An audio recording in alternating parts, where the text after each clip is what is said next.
July 25, 1977. Lawndale, Illinois. Ruth Lowe stands in her kitchen, cleaning up after dinner. She hears her son scream. She runs outside. Two massive birds. Black bodies. White ringed necks. Wingspans estimated at 10 feet. One has grabbed 10-year-old Marlin by the shoulders, lifted him off the ground, carried him 35 feet through the air. Ruth chases them. The bird drops her son. Both creatures disappear into the sky. 7 witnesses. Their stories match exactly. The police laugh them out of the precinct. The community mocks the family. Dead pigeons appear on their doorstep. Marlin becomes bird boy at school, but they never change their story. The question isn't whether they saw something. The question is, what flies over Illinois large enough to lift a child? The legend. Native American tribes across the continent have told the same story for thousands of years. A bird so large its wings create thunder. Eyes that flash lightning. A creature of power that commands the sky. The Algonquian peoples called it Thunderbird. The Lakota believed it embodied the supreme being. Different tribes, different languages, same creature. In 1673, French missionary Jacques Marquette explored the Mississippi River near present-day Alton, Illinois. He recorded finding a massive painting on limestone cliffs. A winged creature larger than a calf. Red eyes. The local tribes called it Paisaw, the bird that devours men. The original painting survived until the 1870s, when the cliff was quarried away. The image had been there for centuries before European contact. Something made the tribes afraid. The Tombstone story. April 26, 1890. The Tombstone epitaph publishes an account. 2 ranchers in the Arizona desert between the Whetstone and Huachuca Mountains encounter an enormous creature. The newspaper prints the story. The details are specific. Wingspan of 160 feet. Smooth skin. No feathers. Face resembling an alligator. The description doesn't match any known bird. It sounds like a pterosaur. In 1963, writer Jack Pearl claims a photograph existed. Cowboys posing with the dead creature nailed to a barn wall. Wings outstretched. 6 men standing beneath. People remember seeing this photograph. Researchers, authors, cryptozoologists, they describe it in detail, where it appeared, how the bird looked. Searches of newspaper archives find nothing. The Tombstone epitaph published no photograph in 1890. Newspapers didn't regularly print photographs then. Cryptozoologist Ivan T. Sanderson claimed to have owned a copy. Said it vanished after he loaned it to an acquaintance in the 1960s. Researcher Jerome Clark suggests the description is evocative enough to create false memory. People think they've seen something they haven't. The photograph doesn't exist. Never did. But the article from 1890 is real. Something happened in that desert. The 1948 wave. April 4th, 1948. Alton, Illinois. Army Colonel Walter Siegmund sees something in the sky. He's talking with a farmer when a shadow passes overhead. He later says he thought there was something wrong with his eyesight, but it was a bird, not a plane. 6 days later, April 10th, 3 people in Overland, Illinois spot what they think is a passing aircraft. Then they see wings flapping. April 24th, multiple sightings over Alton. Flight instructors at the local airport report a bird casting a shadow as big as a small plane from 500 feet up. Witnesses describe torpedo-shaped bodies, wingspans larger than any known bird. Concerned residents write letters to St. Louis Mayor Alois Kaufman. They demand action. The mayor orders traps set. Then someone discovers blue heron tracks on an island in the Merrimack River. The sightings stop. The mystery is declared solved. But herons don't have 10-foot wingspans. They don't cast shadows the size of small planes. The Lawndale attack. Back to July 25, 1977. 7 witnesses. Consistent descriptions. The birds were black with white rings around their necks. The bills were 6 inches long, hooked at the end. The wingspans measured at least 10 feet. One bird lifted a 65-pound boy 2 feet off the ground. Carried him 35 feet before his mother's screaming made it let go. Ruth Lowe describes the attack to police. To reporters, her description matches an Andean condor, a South American species never documented in Illinois. But Andean condors have weak talons. Ornithologists confirm they cannot lift heavy objects.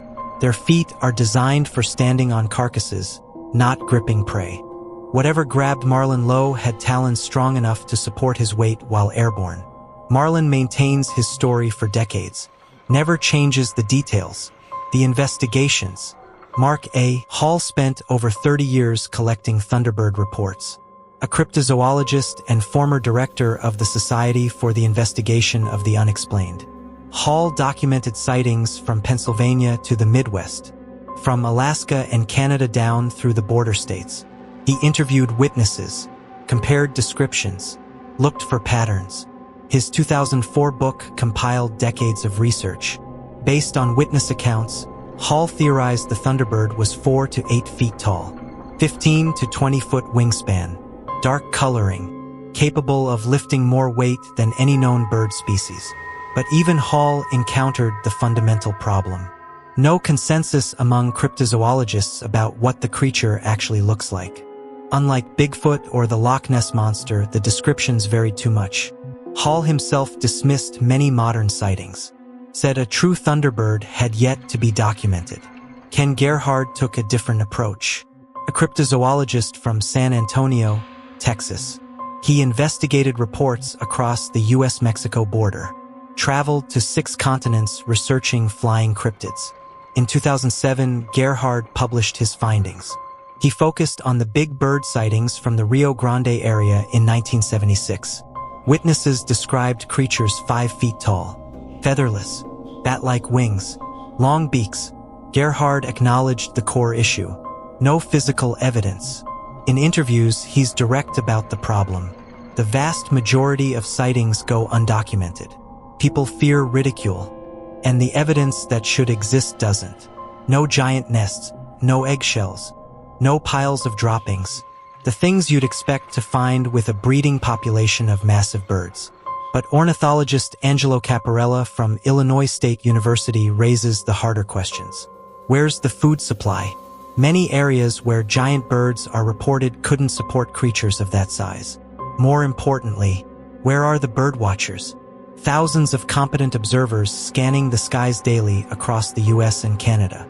They document rare species, make surprising observations. How does a breeding population of enormous birds remain invisible to all of them? The researchers continue, but the proof stays out of reach. The fossil record. Teratorns. Extinct birds of prey that lived across North and South America. Teratornis merriami had a wingspan of 11 to 12 feet. It stood 30 inches tall. Weighed 33 pounds. Roughly a third larger than modern condors. Over 100 specimens have been found, mostly at California's La Brea tar pits. These weren't small birds. They had stout legs, hooked beaks. Evidence suggests they could hunt actively, not just scavenge. They went extinct at the end of the Pleistocene, about 10,000 years ago, the same time humans arrived in North America. The explanations: misidentified condors. California condors have wingspans up to 10 feet. They're endangered, restricted to the West Coast. Except the 1977 Lawndale birds had white neck rings. California condors don't. Andean condors do, but they're from South America. Turkey vultures, common in Illinois, wingspan up to 6 feet. But 7 witnesses in Lawndale saw the birds at close range. A 6-foot wingspan doesn't lift a 65-pound boy. Mass hysteria. Except the 1948 sightings involved trained pilots, military officers, people accustomed to judging aircraft size and distance. And Marlon Lowe's shirt was torn where the talons gripped. Surviving teratorns. Biologically improbable. A breeding population needs numbers. Such birds would be seen regularly. No feathers. No nests and no bodies. No clear photographs. Just sightings. What remains? We know teratorns existed. The fossil record proves it. Birds with 12-foot wingspans lived alongside early humans in North America. We know those birds went extinct. or we assume they did. The fossils stop appearing about 10,000 years ago, but the reports don't stop. 1890, 1948, 1977. Continuing through today, the Lowe family never profited from their story. They were mocked. Marlon Lowe is now an adult, still tells the same story, still remembers what it felt like to fly. We know what it's not, but that doesn't mean we know what it is. Native Americans looked up and saw thunderbirds. We look up and see something. The sky is vast. If something wanted to remain hidden, it wouldn't be that difficult. Not impossible, just improbable. The question isn't whether giant birds once existed. They did. The question is whether they still do. Somewhere between Alton and Lawndale, between the Whetstone Mountains and the Mississippi Bluffs, between legend and evidence, something flies, or flew. The sky remembers, even if we've forgotten. The story doesn't end here.